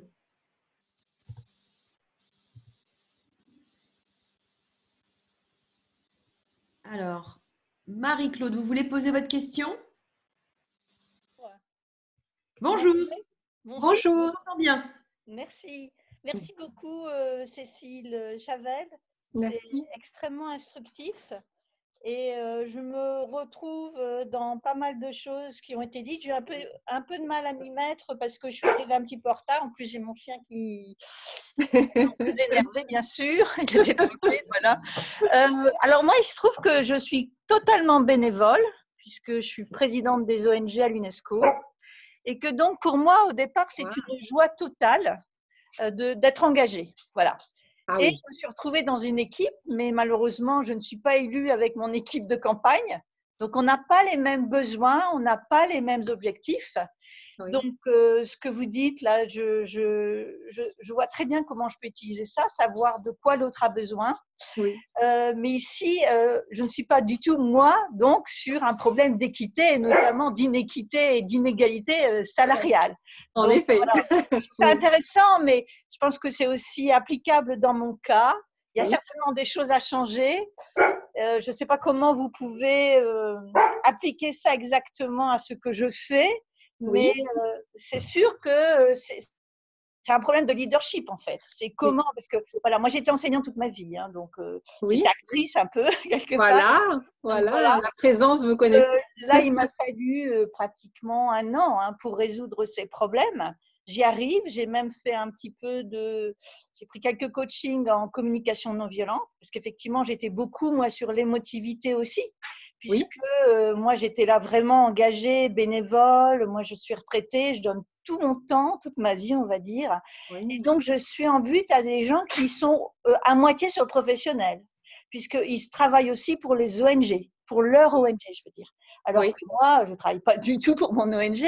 Même si je fais un plaidoyer pour mon ONG, je suis totalement bénévole. Donc, je ne sais pas comment vous pouvez m'aider dans cette idée que moi, ce n'est pas professionnel. Donc, au départ, c'est une joie totale pour moi d'être engagée. Et je n'ai pas compris pourquoi on faisait opposition au plaidoyer qui est de faire avancer la société civile, les femmes, l'éducation pour les filles, etc. Donc voilà. Ah oui, vous intervenez sur l'éducation pour les c'est plus que ça, puisque moi je suis présidente donc, du comité de liaison des ONG UNESCO, donc il y a quand même 400 ONG, mais j'ai une équipe qui travaille avec moi, ils sont 10. Et dedans, il y a à peu près la moitié qui travaillent aussi pour leur ONG. Voyez. Donc, je suis un petit peu en but à ça. Voyez. En fait, le fait qu'on soit bénévole ne change en soi rien au système en lui-même. C'est-à-dire que là, vous êtes beaucoup plus sur le A collectif, pour reprendre mon schéma, parce que bien sûr, vous êtes sur l'engagement, sur la passion de s'engager pour la cause. Donc, vous-même, vous êtes certainement avec un grand profil A collectif et une bonne pulsion d'absolu en général, parce que sinon, vous n'auriez pas accédé aussi à ce poste de président sans aussi le A individuel. Donc, après, vous heurtez à ce à quoi on se heurte toujours finalement dans les grands postes de direction, qui est que les gens ont peur de faire évoluer les choses. Vous êtes très fortement sur cette pulsion d'absolu. Et donc, quand on est soi-même sur ces profils, on n'en comprend pas pourquoi les autres pourraient ne pas vouloir ces évolutions que vous savez être les bonnes, en fait. Et donc, vous êtes obligé quelque part de tenir compte de toutes leurs réticences sur le V collectif, le V individuel. Est-ce que je vais survivre si on fait ça? Est-ce que je ne vais pas disparaître? Est-ce que je vais encore être en sécurité? Et aussi peut-être des inquiétudes individuelles, des inquiétudes de perte de pouvoir. Et c'est là où c'est très important de bien comprendre que la notion d'autorité, en fait, elle ne passe pas par l'oppression comme ça, par le contrôle par le haut, parce que dans le modèle traditionnel, l'autorité passe par le contrôle et l'oppression quelque part par le haut. Et donc, les gens ont toujours très peur, quand on leur fait passer au modèle innovant de management, ils ont toujours très peur de perdre le contrôle et de perdre leur pouvoir. Et donc, il est très important de dire aux gens, d'expliquer au cas par cas, à tous ceux, c'est ça que vous ferez avec votre diplomatie que vous faites certainement déjà tous les jours, c'est de leur expliquer comment non seulement ils ne vont pas perdre le pouvoir, mais comment ils vont récupérer l'autorité d'une autre façon. Et là, il y a un vrai changement de paradigme dans lequel on est en général dans les sociétés dans le monde aujourd'hui. On est vraiment en train de changer de paradigme. On a terminé, on est en train de finir avec cet ancien système de top-down et de surveillance. On est en train d'arriver avec tous les modes de projet et certainement avec des activités comme les vôtres où vous êtes tous en mode projet, en mode aussi de faire avancer des causes. Eh bien, l'autorité se répartit différemment et on n'aura pas moins de pouvoir au final, mais on aura le pouvoir de façon différente. On a le pouvoir de coach, c'est-à-dire de soutien et de faire gagner ses équipes. Et ça, c'est un très grand pouvoir. Et on a une reconnaissance qui est souvent, du coup, encore plus importante parce qu'elle vient du cœur. Et donc, ça nécessite souvent une explication, en fait, carrément une didactique d'explication aux équipes pour leur expliquer pourquoi elles n'ont pas de raison d'avoir peur, premièrement, sur leur sécurité, et pourquoi elles n'ont pas de raison d'avoir peur de perdre le pouvoir, parce que vous avez déjà prévu comment ça va s'organiser ensuite. Donc, c'est votre vision qui va les porter à ce changement de paradigme. Et la vision, ça, c'est du côté du leadership, et ça, c'est du côté du individuel, d'oser aller à fond dans votre vision, en fait. Que votre vision, si elle vous anime entièrement, vous y allez à fond et vous leur montrez comment ça va être génial, c'est-à-dire comment ils n'auront plus peur, comment ils seront encore en sécurité, comment ils auront gagné leur pouvoir d'une autre façon, d'une façon meilleure qu'avant. Parce qu'on ne change pas pour moins bien, on change pour mieux. Donc, il faut que chacun puisse comprendre pourquoi ça va être mieux pour eux. Et en l'occurrence, vous mentionniez rapidement, par exemple, l'éducation des filles. Eh bien, pourquoi ça va être mieux pour tout le monde si les filles sont éduquées? Pourquoi ça va être mieux pour les hommes? Non, les hommes ne vont pas perdre du pouvoir. Ça va se répartir différemment dans la société et ils vont pouvoir aussi se reposer de certaines choses sur les femmes autant que réciproquement. Donc, il y a une nouvelle collaboration qui se met en place. Mais ce qui est amusant, c'est que jusque-là, j'étais sur le plaidoyer, donc égalité femmes-hommes, donc j'ai eu énormément de mal, mais j'y suis arrivée. La preuve, c'est que j'ai convaincu quasiment tout le monde. Et là, je suis effectivement, bah oui, parce que maintenant, ils sont persuadés que, effectivement, l'éducation des filles, que les femmes soient leaders également, ça marche. Donc, j'ai fait ça. Et là, je suis effectivement sur vaincre les peurs des autres, parce qu'ils ont peur, effectivement, que je bouscule les choses. Et d'autre part, c'est aussi très politique, si vous voulez. Donc, il y a en plus ce critère politique. Mais c'est pour ça, sur votre schéma, je me retrouvais, mais à moitié. Donc, ça marche pas mal, même beaucoup. Mais effectivement, comme moi, je suis sur le bénévole, c'est pas comment trouver la joie au travail vraiment, puisque de toute façon, au départ, c'est ma joie. C'est-à-dire qu'avec les collègues ONG, ça marche très, très bien. Et sur certains sur lequel je dois avoir un petit peu de pouvoir, malheureusement, c'est pas mon truc, mais au départ… si on parle d'influence, est-ce que vous êtes plus à l'aise avec le terme? C'est positif. Si on parle d'influence, parce que le mot pouvoir, c'est un peu comme féminisme. Pouvoir, féminisme, ça fait peur tout ça. Ça fait peur, oui. Non, c'est une question, effectivement. Non, mais parce qu'on en a parlé. Et puis en anglais, c'est empowerment. Donc, c'est tout à fait ça. Moi, en fait, si je me retrouve là, c'est quand même aussi, c'est avec BPW, c'est l'idée de empower women, être dans le leadership. Donc, voilà, ça, je reconnais tout à fait ça. C'est pas dans le mauvais sens de pouvoir, attention. C'est dans le sens de… Je dis malheureusement aussi, c'est moi qui, à la fin, vais prendre la décision. Donc, je préfère que tout le monde soit d'accord. De toute façon, avec l'UNESCO, on est dans le consensus. Donc, c'est mieux que tout le monde soit d'accord, quoi. Mais voilà, mais vous avez raison, c'est aussi une question des peurs des autres et il faut que je leur explique. Voilà, il faut faire… Et surtout, valoriser aussi tout le monde aussi. Ça, valoriser tout le monde, c'est-à-dire être dans la positivité, mettre aussi en lumière tous les aspects positifs toujours des gens et des situations. Quand on veut faire quelque chose, on commence tout de suite par dire ce qui est bien dans ce qu'ils sont, ce qui est bien dans ce qu'ils ont fait et comment on va aller encore plus loin. Voilà, c'est là mettre en lumière les aspects positifs de toutes les situations. C'est ça qui déploie la vie. Mais c'est un schéma qui est général, si vous voulez. C'est pas seulement, là on parlait de l'Equal Pay Day, mais évidemment ça marche tout aussi de la même façon si on ne parle pas d'entreprise ou d'argent. Mais ça marche aussi dans la famille ou ça marche aussi dans l'éducation des enfants.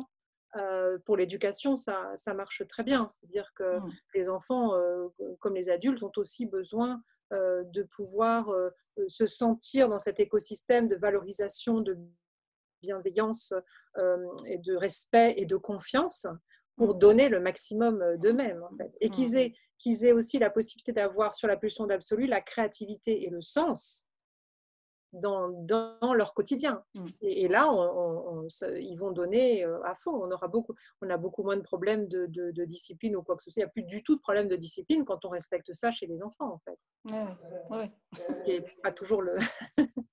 pas toujours. Merci beaucoup. C'est très, très instructif. Merci beaucoup. Vraiment, merci pour le partage. Merci à vous. Est-ce qu'on a une autre question? Est-ce qu'il y a quelqu'un d'autre qui voudrait intervenir ou aller plus en profondeur sur une thématique en particulier? Si c'est le cas, vous pouvez enlever votre petit micro mute et puis poser votre question. Oui. Bonjour, moi je m'appelle Corinne Albert.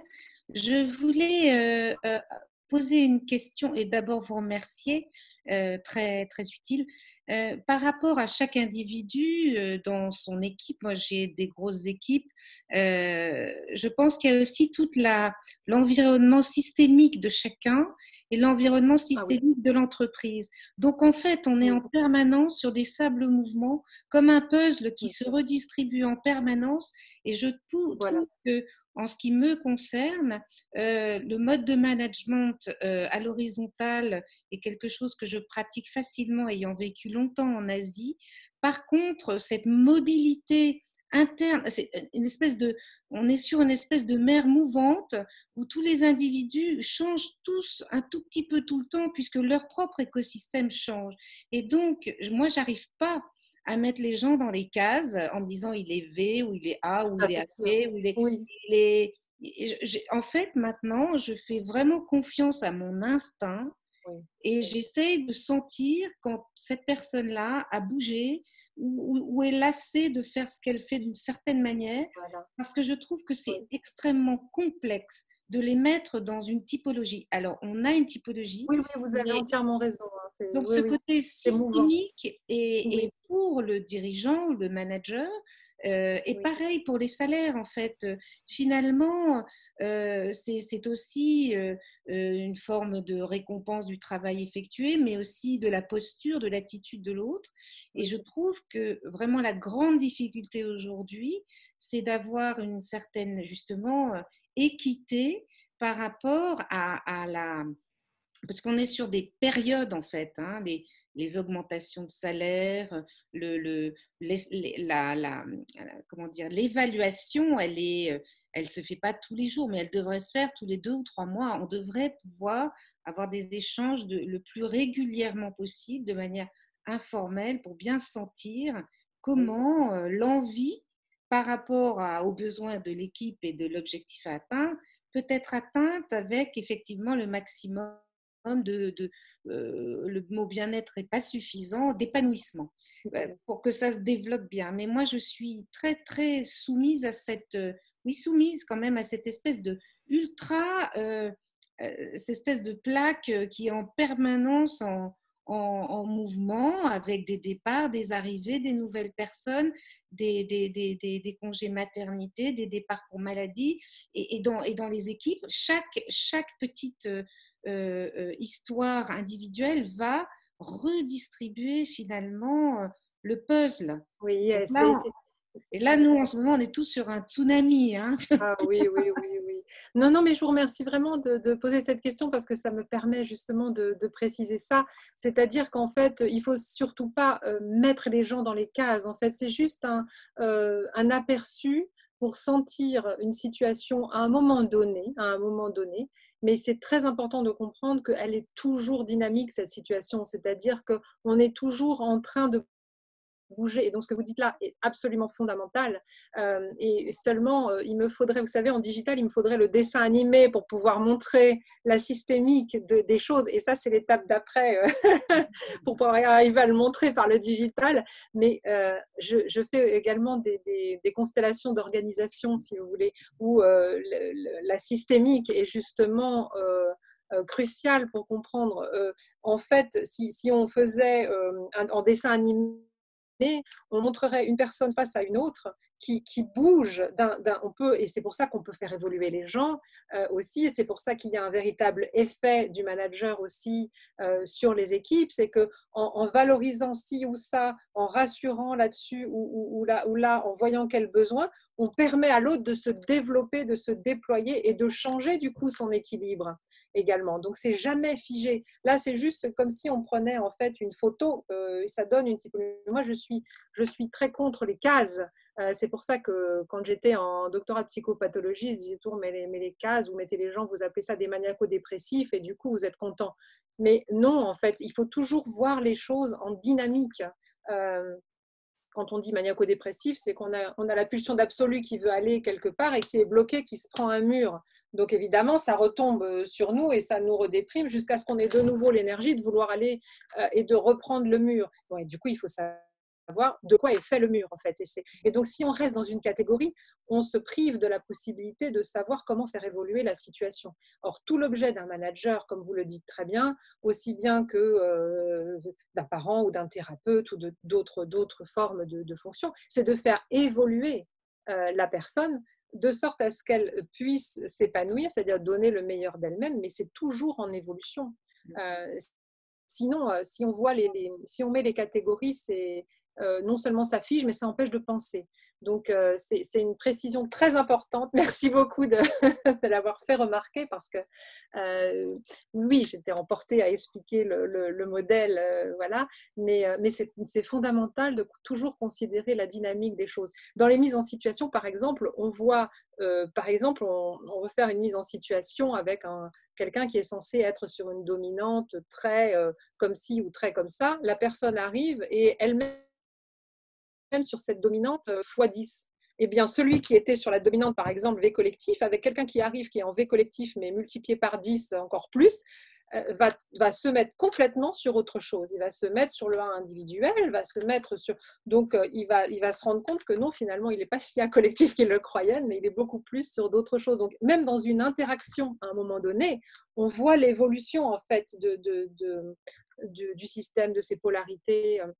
Et comme vous disiez aussi, avec les contraintes extérieures, avec les fusions, les acquisitions, les changements, l'incertitude permanente du monde extérieur, on est d'autant plus dans des changements inattendus et dans des dynamiques, ce qui est une bonne chose, ce n'est pas une mauvaise chose en soi, mais ça nécessite exactement ce que vous avez dit, c'est-à-dire l'intuition du manager qui se fait confiance, qui sent les choses, et qui va apporter sur le moment la solution. Donc notre intuition, elle est d'autant plus nécessaire dans ces moments de grande incertitude et de changement, parce qu'il n'y a pas la bonne solution, il y a ce que vous sentez à un moment donné être la bonne décision. Et ça aussi, c'est intéressant parce que ça permet finalement encore plus de créativité parce qu'il faut s'adapter aux nouvelles conditions. Et quand il faut s'adapter à des nouvelles conditions toutes les semaines, c'est pas rien. Donc, on stimule la créativité. Donc, on est d'autant plus dans une redéfinition de ces modèles et des fameuses polarités, comme je vous disais, tout le temps vont être à se redéfinir et à évoluer, en fait. Et aussi, au niveau de la vie, on est plus sur à certains moments de la vie, voilà, dans le grand âge, on est plus sur le V, puis on finit sur le V individuel parce qu'il s'agit juste de survivre, alors que il y a aussi une évolution pour la même personne par rapport aux âges de la vie et pour la même personne par rapport aux situations qu'elle rencontre, au métier qu'elle fait, à toutes les évolutions qui nous font changer tout le temps. Et heureusement, heureusement. Merci Cécile pour cette c'est une précision très importante. De tout ce qui est systémique et qui bouge. Et je crois que c'est effectivement, c'est quelque chose d'hyper important à préciser. On a une question d'une participante qui dit « Comment faire vivre ce modèle psychoéthique avec un modèle égoïste et non éthique ?» Alors là, on a tout un travail de conviction et de diplomatie. Voilà. Il faudrait peut-être un petit peu plus de précision, mais d'une façon globale, un modèle égoïste et non éthique, Peut-être que Madame fait allusion à toutes ces formes quelque part de guerre en fait, ultra capitaliste, souvent patriarcal aussi, où ce qui est valorisé, c'est le modèle guerrier, et où on pense que si on donne un écosystème vital, on perd de la force, on devient mou. Vous savez, cette fameuse opposition du dur et du mou qui a été beaucoup chère aux hommes dans une certaine époque. Et en fait, ce qui compte, c'est de sortir de ces catégories guerrières pour comprendre qu'en fait, le meilleur moyen d'être vraiment victorieux sur un marché, c'est quand on a toute l'organisation qui collabore dans un but commun. Ça nécessite des valeurs communes, ça nécessite le partage, ça nécessite que chacun soit sur ses spécificités et en collaboration et en partage.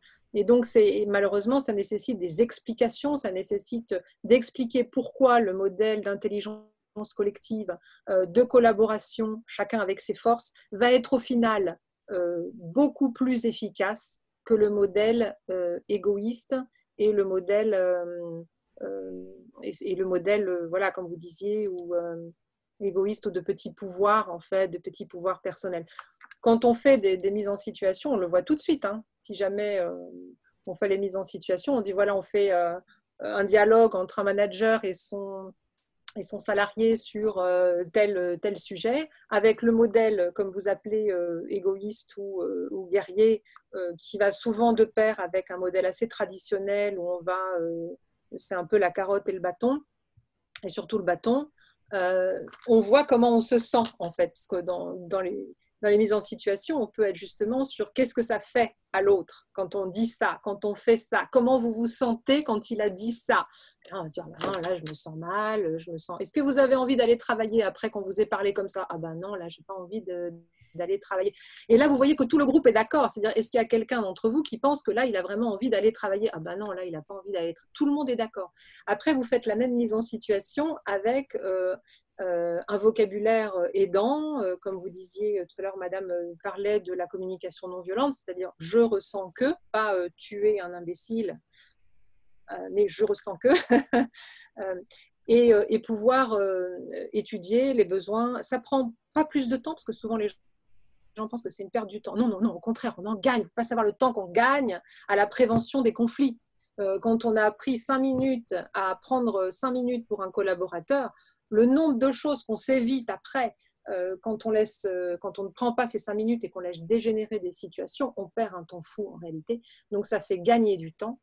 Et quand on fait par exemple donc une mise en situation avec la bonne façon de parler aux gens, le respect de la dignité humaine, la valorisation et la façon de le motiver qui va lui parler, et bien après vous demandez à celui qui a fait l'échange, alors comment vous vous sentez? Est-ce que là vous avez envie de travailler? Ah ben oui, là je pars tout de suite, là je vais tout de suite, je vais travailler. Comment vous avez envie de travailler pour ce patron-là? Ah ben oui, un patron comme ça, je travaille, même je fais des heures supplémentaires parce que je trouve ça extraordinaire. Voilà. Et là, tout le monde est d'accord aussi. C'est-à-dire, vous avez le groupe qui dit « Ah ben oui, c'est évident, là, on a envie de travailler. » C'est-à-dire, dans un cas, est-ce qu'on a envie de travailler? Ou dans un autre cas, est-ce qu'on n'a pas envie de travailler? Voilà. Et ça fait toute la différence après pour le succès, quel que soit le succès. Hein. On a créé l'envie ou est-ce qu'on a créé Bonjour, c'est Victoria. Oui. C'est moi qui ai posé la question. Désolée, je ne me suis pas présentée. Bonjour, oui, voilà.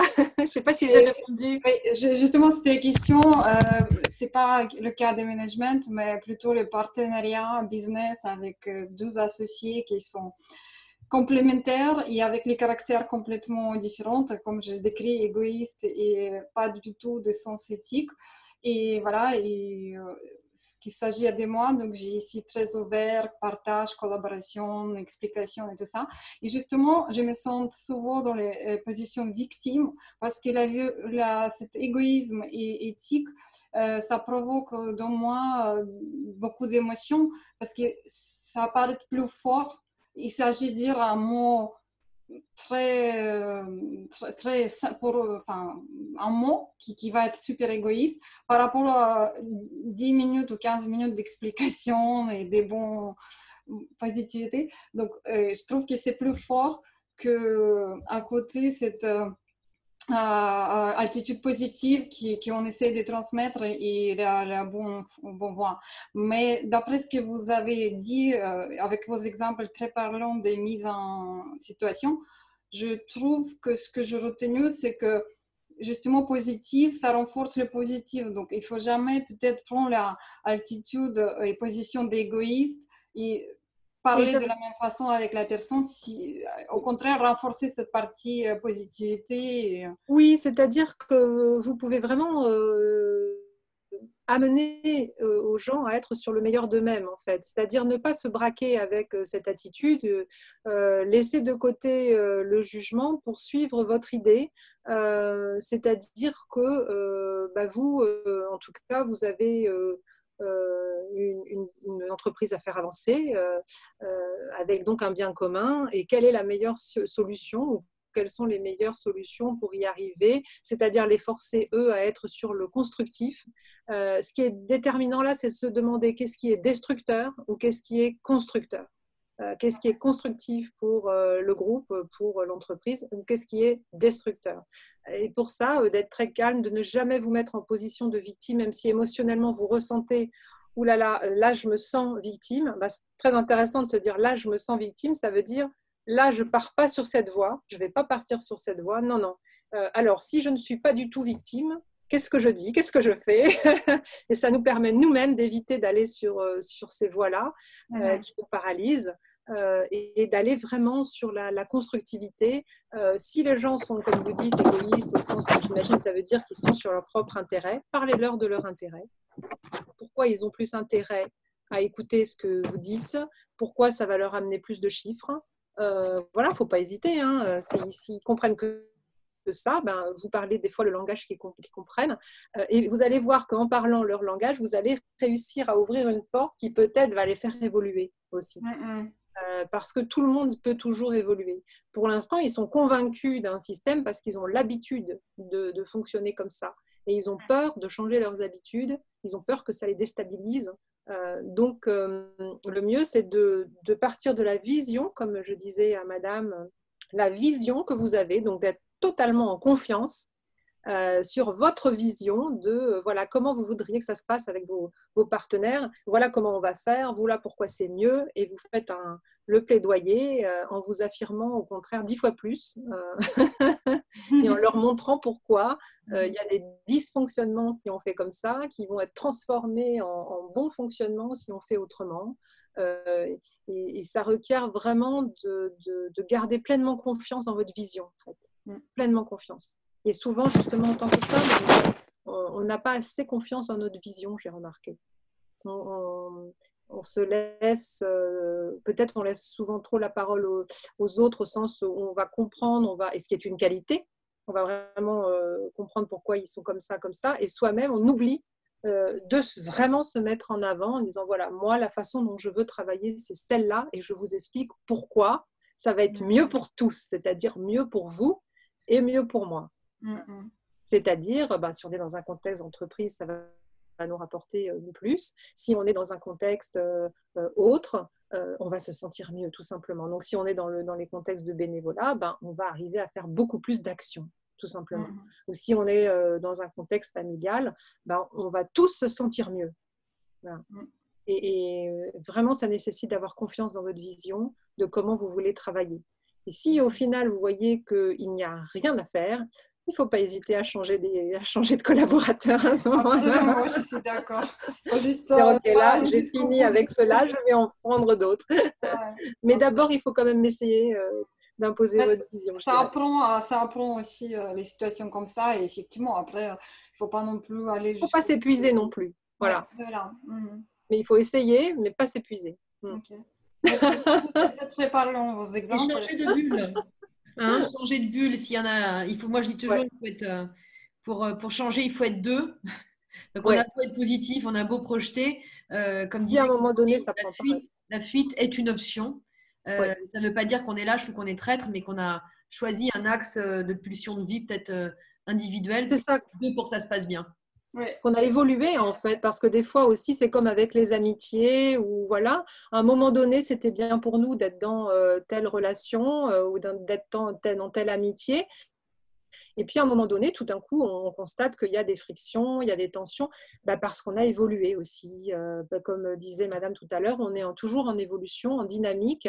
On évolue et quelquefois, les choses qui nous correspondaient, qui nous convenaient à un certain moment donné, ne nous conviennent plus. Et dans ce cas-là, soit on fait changer des choses de l'intérieur, soit effectivement, on peut aussi aller de l'avant et aller vers d'autres relations et d'autres façons d'être. Ça correspond aussi à notre évolution. Donc, c'est jamais des échecs ou quoi que ce soit, c'est des évolutions. Alors, je crois que c'est un joli mot. L'échec, ça n'existe pas. Ouais.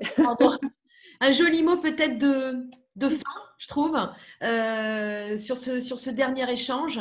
Alors moi, j'ai été vraiment ravie de vous recevoir, Cécile, un docteur en psychologie. Merci beaucoup, Valentine. Merci. Diplômée de Sciences Po, qui a écrit plusieurs ouvrages que j'invite chacun à aller chercher, notamment sur la psychoéthique. On avait prévu une conférence sur l'année 2020. Et on a fait de la sérendipité, et cette situation de confinement et de coronavirus vous a amené à nous proposer de le faire en live aujourd'hui. Donc, waouh, super. On a pris de l'avance, on va dire, par rapport à ce qui était prévu. Et puis, comme c'est notre habitude, à l'occasion de l'Equal Pay Day, on annonce toujours notre calendrier d'événements. Donc, je vais le partager avec vous maintenant. Merci à tous. Merci. Je ne sais pas si on pourra faire tous ces événements, le prochain étant le 23 avril, où j'avais prévu qu'on parle retraite en toute féminité, en toute liberté, en toute sérénité. Je nous souhaite le 23 avril d'être à nouveau autorisés à nous rencontrer. J'en doute. Évidemment, on va jouer de créativité pour maintenir certains de ces événements en digital, mais ils avaient quand même l'avantage de nous faire nous rencontrer, réseauter, puis il se passe autre chose quand on engage le kinesthésique et le corps aussi. Donc voilà, ce programme, c'est le rituel. Tous les Equal Pay Day, on l'annonce. BPW, son club de bénévoles femmes et hommes sont là pour vous, pour organiser tous ces événements-là. Si l'un de ces événements, vous souhaitez le voir organisé dans l'entreprise dans laquelle vous évoluez, contactez-nous. On sera ravis de faire en sorte d'organiser la venue de nos conférenciers dans votre entreprise. Ça n'est qu'une opportunité de plus de véhiculer notre recherche d'égalité salariale et professionnelle. Donc voilà pour ces dates. Et puis merci à toutes celles et tous ceux qui se sont connectés aujourd'hui. Un grand merci, Cécile, d'avoir été notre brillante conférencière. Merci beaucoup, merci Valentine, et merci à tous et toutes qui vous êtes connectés aujourd'hui. J'étais ravie de ce partage. Et je vous souhaite vraiment bonne chance à tous. Voilà, et puis ce que je vous propose, c'est peut-être de remettre le son de tout le monde. Remettez peut-être tous votre son. J'ai quelque chose à vous proposer. C'est qu'on applaudisse ensemble toutes les femmes qui sont depuis plusieurs semaines maintenant sur le front de cette crise sanitaire. On leur a déjà dédié notre table ronde. J'aimerais là qu'on les applaudisse tous ensemble. Donc, je suis en train d'activer le micro de tout le monde. Et puis voilà, faites-le vous si je ne l'ai pas fait pour vous. Et puis voilà, je vous propose qu'on les applaudisse. Merci. Bravo à elles, à leur courage. Les hommes aussi, bien sûr, on les applaudit, mais il y a plus de femmes que d'hommes sur ce front du sanitaire. Voilà, un applaudissement symbolique. Vous savez qu'elles sont applaudies tous les jours à 20h. Je ne sais pas si vous le faites, mais nous, en famille, on le fait. Voilà. Oui, donc faites du bruit pour elles aussi. Et on n'oublie pas les hommes non plus, parce qu'on n'est pas dans la discrimination inversée chez BPW. Non. Voilà. Merci à toutes, merci à tous. Prenez soin de vous, restez chez vous tant que c'est le moment de le faire. J'espère vous retrouver très vite. Un après-Covid où on sera transformé encore mieux, encore plus ceci vers quelque chose et à l'occasion de l'un de nos événements. À très bientôt. Merci. Merci, bravo. Merci beaucoup.